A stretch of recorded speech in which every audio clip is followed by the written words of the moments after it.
Bonjour Francis Lalanne, merci d'avoir accepté cette interview pour La Vérité Libère à l'occasion de la sortie de votre nouvel ouvrage intitulé Lettre en vers à l'occupant de l'Élysée, à la représentation nationale et au peuple français. Comment vous est venue l'idée de cette lettre? Qu'est-ce qui a déclenché l'inspiration? La colère, l'indignation et aussi la volonté de maintenir dans un pays où on explique aux gens que l'art n'existe pas, que l'art français n'existe pas, de maintenir une activité artistique française liée à son histoire et capable de résistance. Voilà, c'était important dans ces moments-là, dans ces moments où tout d'un coup les valeurs fondamentales disparaissent, de les maintenir en vie. C'est une sorte de flamme, voilà, qu'on entretient pour que le feu ne s'éteigne pas. C'est la flamme du soldat inconnu, là, c'est la flamme de l'art oublié. D'accord. Vous dites que l'art français est une forme de résistance, c'est-à-dire? C'est-à-dire que je pense qu'un artiste, et encore plus je dirais un poète, ne peut pas s'exclure de l'action. Poieo, poiein en grec, c'est un mot qui signifie, en fait, poieo, j'agis. Mais j'agis dans le sens de mon imagination, dans le sens, c'est une vision de l'action qui est tournée vers la création. En fait, le poète est créateur. En fait. Je ne pense pas qu'on peut se contenter d'écrire des faucons yaka et se tenir à l'écart de ce qu'on prône. Je pense que l'action et la poésie sont des mots qui sont éminemment liés déjà par le sens, mais aussi qui doivent l'être dans la réalité. On a souvent de la poésie l'image d'un art qui serait à l'abri de la réalité, une sorte de diversion par rapport au réel. Au contraire, moi je pense que, bien sûr que le rôle de l'art, c'est de divertir au sens pascalien du terme, c'est-à-dire, on va dire, d'éloigner un petit peu les êtres de leurs soucis, en les faisant rêver, en les faisant sourire, en les faisant s'amuser aussi parfois. Mais je pense qu'une des fonctions fondamentales de l'art, c'est de faire réfléchir, c'est d'éveiller les consciences. Et cette dimension a l'air d'être devenue indésirable dans la société. Donc moi, mon rôle, humblement, dans cette société, c'est de maintenir cette fonction de l'art en l'état. Pourquoi avoir choisi la poésie comme art pour communiquer vos idées politiques? Inspiration ou intention? Poésie et politique sont-ils compatibles? La poésie est un art qui fait passer les messages avec douceur. La politique aussi, me direz-vous, sauf qu'ils nous font passer les messages avec douceur pour en réalité nous violenter. Alors, qu'en pensez-vous? je suis étonné par votre définition de la poésie. Je veux dire que la poésie, c'est bien sûr, c'est Ronsard, Mignonne, allons voir si la rose, etc., mais c'est aussi Victor Hugo. Je veux dire, c'est Lorenzaccio tuant le duc, c'est une forme de romantisme aussi, au sens politique du terme. Lamartine, Hugo, La Fontaine, Clément Marot, voilà autant de poètes qui ont été des acteurs politiques et qui ont fait dans la société acte de résistance par rapport à toutes les formes d'abus de pouvoir. Et je pense que ce sont des maîtres et qu'il y a une tradition de la poésie résistante en France. Liberté, j'écris ton nom, Le chant des partisans. Donc la douceur. Oui, bien sûr, la douceur fait partie de la poésie, mais vous savez, Jacques Prévert disait la poésie, c'est le plus joli surnom donné à la vie.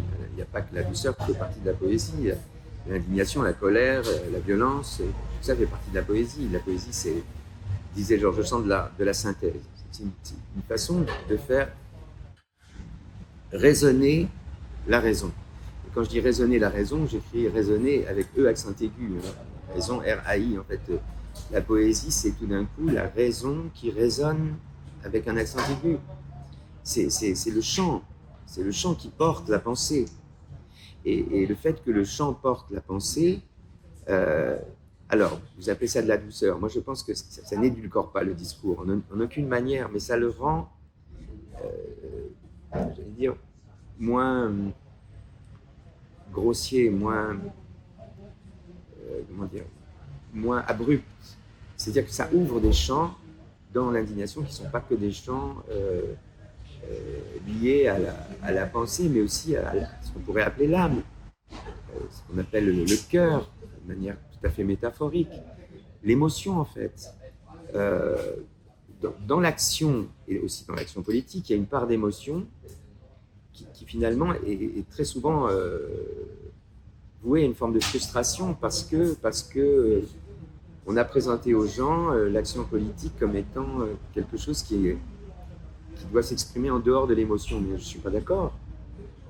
C'est l'émotion qui porte l'indignation, la colère, qui porte toute forme de transformation dans la société. C'est une réaction émotionnelle qui va être au départ de toute forme d'investissement personnel dans le débat et dans la volonté de changer le monde et de le rendre meilleur. Il y a la pensée, bien sûr, mais la pensée qui chante. C'est ça la poésie. C'est ce chant qui porte la pensée et qui tout d'un coup ouvre dans l'esprit une sorte de connexion avec ce qui est au départ de la pensée. La poésie est au départ de la pensée et donc elle est à la source et à l'estuaire de la pensée. Et le chant, je pense, est une manière à la fois séduisante, bien sûr, mais profonde, de replacer la pensée là où elle doit se trouver, c'est-à-dire dans une relation avec l'âme et pas simplement avec ce qu'on appelle abusivement le rationnel, si tant est que la raison le soit. C'est incroyable d'ailleurs à quel point les mots souvent détournent la réalité. Le mot cartésien vient de Descartes, qui est certainement le plus grand doudingue de l'histoire de la philosophie. Descartes, c'était un fou génial. Mais franchement, les analyses de Descartes sont extrêmement poétiques. Le seul philosophe qui, pour de l'argent, arrive à donner une preuve logique de l'existence de Dieu. On est dans l'absurdité totale. D'ailleurs, il est mort, il n'est pas mort comme un sage dans sa bibliothèque. Hein. Il est mort parce qu'il faisait des galipettes dans un pays où il ne fallait pas dormir avec les fenêtres ouvertes. Hein. Avec une grande dame en plus, qui l'avait convoqué pour démontrer toutes ses qualités de penseur, mais pas simplement de penseur. Et en fait, je crois beaucoup à la poésie comme vecteur de la pensée, comme vecteur efficace de la pensée, parce que justement, il y a le plaisir qui est lié au chant. Et quand le chant porte la pensée, à mon avis, elle devient plus pénétrante. Une conversation publique avec Franz Ponville sur le sujet, sur le thème, donc des relations entre la poésie et la philosophie. Et j'ai conclu la part de la conférence en disant que finalement la poésie montre et la philosophie démontre. Et c'est vrai que quand on s'intéresse à la philosophie, il y a à un moment donné, dans la construction des systèmes de la logique philosophique, il y a vraiment une dimension poétique. Et dans la construction et l'expression de la poésie, il y a une ambition philosophique, et qui d'ailleurs a été démontrée par la poésie. Il y a des poètes qui ont fait œuvre de philosophie, et qui ont permis à la sagesse justement de se répandre et de manière active.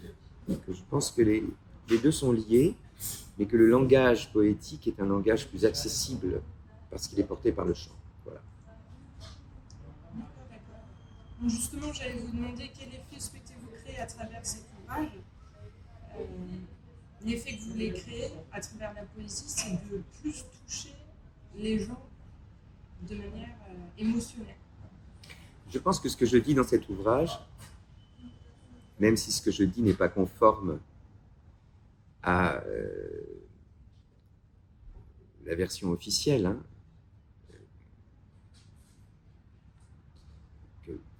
qu'on peut aussi appeler la propagande actuelle de l'État, je pense que si je l'avais dit comme je parle là, ce serait ressenti comme une simple opinion parmi tant d'autres.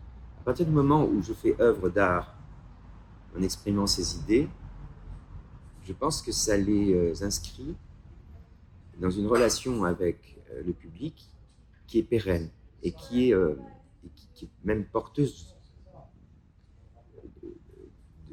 d'une forme de postérité. C'est-à-dire que ce que j'ai écrit là, on pourra le chanter après moi longtemps et je pense que ça permettra à la réflexion de s'installer dans la conscience au-delà du moment vécu.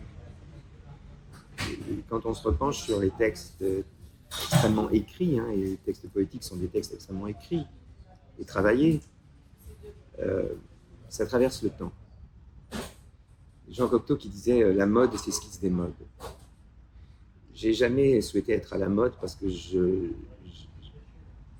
j'espère que ce que j'ai écrit continuera à parler après moi. Et c'est pour ça que j'ai choisi d'ailleurs de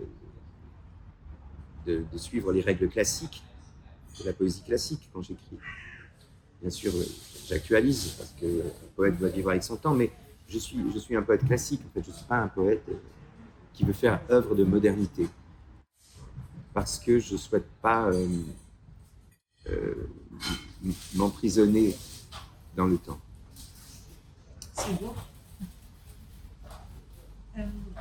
L'art peut-il influer sur le cours des choses et notamment sur la politique? Quel est le rôle de l'art et des artistes sur cette planète? Je pense que c'est l'intégrité. L'intégrité d'un artiste, l'intégrité d'un scientifique, c'est-à-dire l'accord entre la dignité humaine par l'intégrité et le savoir-faire et le savoir-être. Regardez ce qui s'est passé dans le monde artistique, regardez ce qui s'est passé dans le monde scientifique. Je comparerais volontiers l'un et l'autre. Vous avez eu des artistes malhonnêtes, vendus au pouvoir politique ou lâches, qui finalement ont répété comme des perroquets la version officielle, se sont fait les véhicules de la propagande. Puis vous avez quelques rares artistes, j'en fais partie, quelques rares artistes parce qu'il y a eu finalement beaucoup plus de scientifiques de très haut niveau qui ont dit la vérité que de scientifiques de haut niveau qui ont menti. Les scientifiques qui ont menti, c'était des scientifiques de très bas étage. Dans le monde artistique, c'est plus complexe, plus compliqué. Je pense qu'il y a eu beaucoup de peur, il y a eu aussi beaucoup de corruption. Il n'y a finalement pas beaucoup d'artistes qui se sont exprimés. Mais en tout cas, je pense que artistes et scientifiques intègres, nous avons réussi, en mettant nos forces, nos énergies en commun, nous avons empêché la propagande de se répandre comme un venin dans la conscience, parce que nous avons finalement permis à certaines personnes de mettre des mots sur leurs doutes. Nous avons fait œuvre de résistance. Et en fait, si on n'avait pas été là, c'est la vérité, je pense que cette propagande serait devenue pour tout le monde la vérité. Maintenant, aujourd'hui, parce qu'on a résisté, on a pris des risques personnels, on a permis à la vérité de ne pas s'éteindre. On a empêché le mensonge de devenir la vérité. C'est comme le font les résistants. Hein. Moi, j'utilise plus volontiers le mot de dissident aujourd'hui dans la société actuelle parce que ça nous renvoie à une réalité historique qui a été le macartisme aux États-Unis ou la condition des artistes en Union soviétique avant la chute du mur et la fin du pacte de Varsovie, etc. Et donc, oui, je parle volontiers de dissidence, mais en fait, cet acte de dissidence, il a pour but de résister à une tentative d'hypnose collective et tentative du pouvoir de faire du mensonge la vérité. Et, en fait, on a beaucoup souffert, on a été ostracisé, on a été persécuté, on a été calomnié, on a été injurié, on nous a enlevé des moyens de nous exprimer, de travailler aussi. Moi, j'ai été suspendu, comme un soignant a été suspendu, un pompier a été suspendu. Moi, je ne peux plus exercer mon métier. Et si aujourd'hui je peux publier ce livre, c'est parce que j'ai rencontré un éditeur qui lui-même fait œuvre de résistance. D'ailleurs, ce livre, ça m'étonnerait qu'on le trouve dans beaucoup de librairies, franchement, tout à fait entre nous. Je pense qu'il faut mieux l'acheter directement à l'éditeur, parce qu'il y a aussi au niveau des libraires une volonté d'empêcher la vérité de s'exprimer, en tout cas d'empêcher les personnes qui ne veulent pas véhiculer la propagande de s'exprimer. C'est absolument inimaginable que dans notre pays, la France, on vive ça aujourd'hui. Je pense que si on m'avait raconté ça, si quelqu'un m'avait dit, il y a une dizaine d'années, qu'un jour on vivrait ça dans notre pays, je l'aurais traité de complotiste. Ma dernière question, d'après vous, en quoi la vérité libère-t-elle? Alors,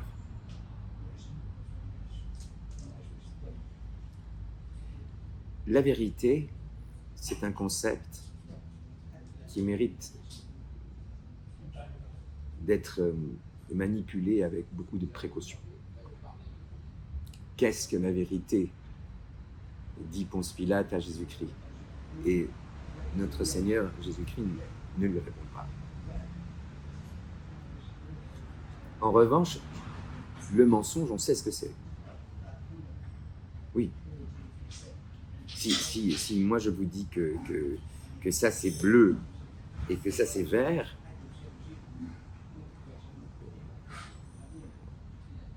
si ce qu'on nous présente comme étant la couleur verte est bien le vert, vous voyez bien que c'est pas vrai.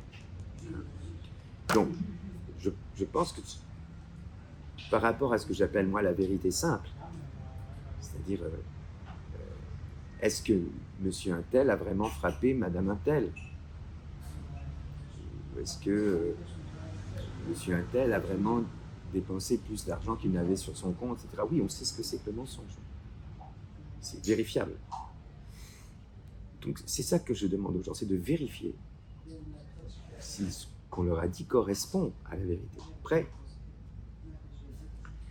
il y a la vérité, celle qui appartient un petit peu à chacun, c'est-à-dire ce que chacun considère comme étant la vérité. Alors là, nos vérités vont être différentes. La vôtre, la mienne. Chacun va avoir la sienne, chacun va défendre la sienne, et puis parfois va vouloir l'imposer aux autres, ou pas. Mais je pense sincèrement que s'il fallait la définir, la vérité, c'est pas une tautologie, hein, mais je dirais que c'est purement et simplement le contraire du mensonge. Pardon, ça peut vous paraître un peu simpliste, hein, ce que je dis là, mais moi, quand on me dit quelque chose, je vais me renseigner par moi-même. Et si ce qu'on m'a dit ne correspond pas avec les renseignements qu'on m'a donnés, je considérerais que ce qu'on m'a dit est un mensonge. Et que ce que moi j'ai découvert, c'est la vérité. C'est quelque chose de factuel. Après, je pense qu'il est important que chacun défende sa vision du monde.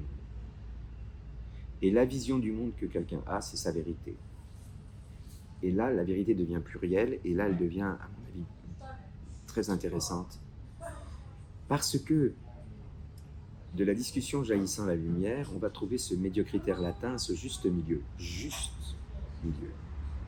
Le milieu juste. C'est-à-dire comment construire ensemble une vérité qui, devenant commune, devient vraiment la vérité, dans l'absolu. Vous comprenez? C'est-à-dire quelque chose de tangible qui accorde nos visions. qui accorde ma vision à la vôtre.